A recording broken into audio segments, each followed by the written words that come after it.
राजा की 3 सीख। बहुत समय पहले की बात है। सुदूर दक्षिण में किसी प्रतापी राजा का राज्य था। राजा के 3 पुत्र थे।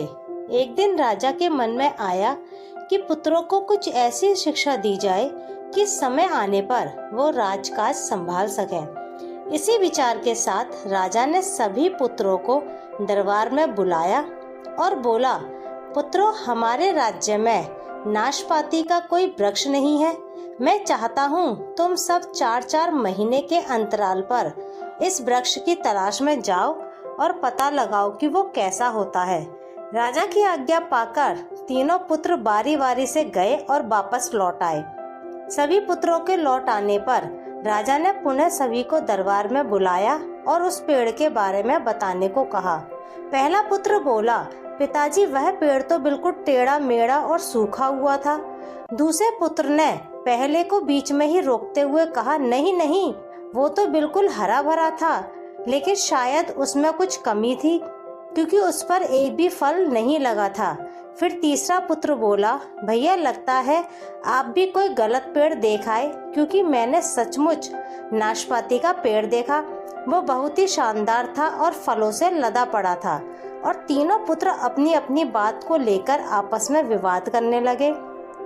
तभी राजा अपने सिंहासन से उठे और बोले, पुत्रों, तुम्हें आपस में बहस करने की कोई आवश्यकता नहीं है। दरअसल तुम तीनों ही वृक्ष का सही वर्णन कर रहे हो। मैंने जानबूझकर तुम्हें अलग अलग मौसम में वृक्ष खोजने भेजा था और तुमने जो देखा वो उस मौसम के अनुसार था। मैं चाहता हूँ कि इस अनुभव के आधार पर तुम 3 बातों को गांठ बांध लो। पहली, किसी चीज के बारे में सही और पूर्ण जानकारी चाहिए तो तुम्हें उसे लंबे समय तक देखना परखना चाहिए। फिर चाहे वो कोई विषय हो, वस्तु हो या फिर कोई व्यक्ति ही क्यों ना हो। दूसरी, हर मौसम एक सा नहीं होता। जिस प्रकार वृक्ष मौसम के अनुसार सूखता, हरा भरा या फलों से लदा रहता है, उसी प्रकार मनुष्य के जीवन में भी उतार चढ़ाव आते रहते हैं। अतः अगर तुम कभी भी बुरे दौर से गुजर रहे हो तो अपनी हिम्मत और धैर्य बनाए रखो। समय अवश्य बदलता है। तीसरी बात, अपनी बात को ही सही मानकर उस पर अड़े मत रहो। अपना दिमाग खोलो और दूसरों के विचारों को भी जानो। यह संसार ज्ञान से भरा पड़ा है। चाह कर भी तुम अकेले सारा ज्ञान अर्जित नहीं कर सकते।